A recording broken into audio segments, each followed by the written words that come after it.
Welcome to my new vlog. તો આજે હું તમને મેંગો રબડીની રેસીપી આપવાની છું. તો મેં અહીંયા આગળ દૂધને ઉકળવા મૂકી દીધેલું 10 થી 15 મિનિટ માટે મેં દૂધને ઉકાળી લીધું છે. હવે હું આને એકદમ આપણે જે રબડી જેવું થાય એવું કરી લઈશ અને પછી ઠરશે પછી એમાં મેંગો પધરાવીશ.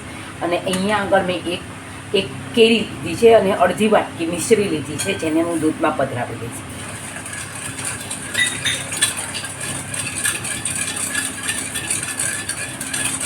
આ દૂધને હું રબડી જેવું થવા દઈશ.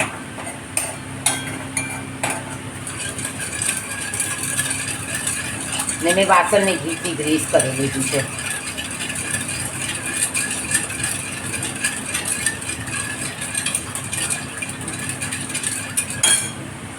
તો તમે જોઈ શકો છો કે આમાં આપણી મિશ્રી મિક્સ થઈ ગઈ છે, એટલે ઓગળી ગઈ છે. અને હજી હું આને થવા દઈશ અને એને કન્ટિન્યુઅસ હલાવતી રહીશ, અને જેથી આપણે ઘણું જાડું રબડી જેવું થઈ જશે.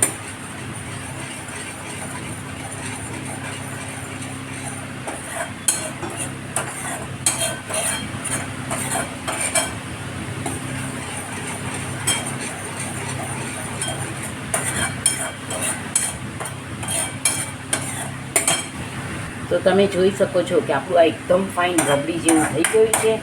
આને ઠરવા દઈશ પછી એક લેયર આનું અને એમાં આ કેરીના પીસીસ ગોઠવી અને બદામથી ગાર્નિશિંગ કરીશ એને. તો હવે હું આને ઠરવા દઈશ. તો તમે જોઈ શકો છો કે આપણું આ રબડી તૈયાર થઈ ગઈ છે. હવે હું એને ગાર્નિશિંગ કરીશ. તો એને હું આ કેરીના પીસીસ રાખી અને એને ગાર્નિશિંગ કરીશ. અને આ હું બદામ એની પર ઓલું કરીશ.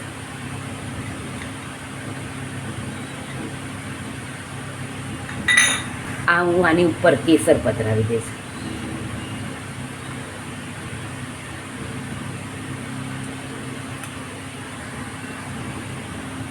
તો તમે જોઈ શકો છો કે આ મેંગો રબડી આપણી બહુ જ સરસ તૈયાર થઈ ગઈ છે. અને આના કરતાં જરાય વાર નથી લાગતી.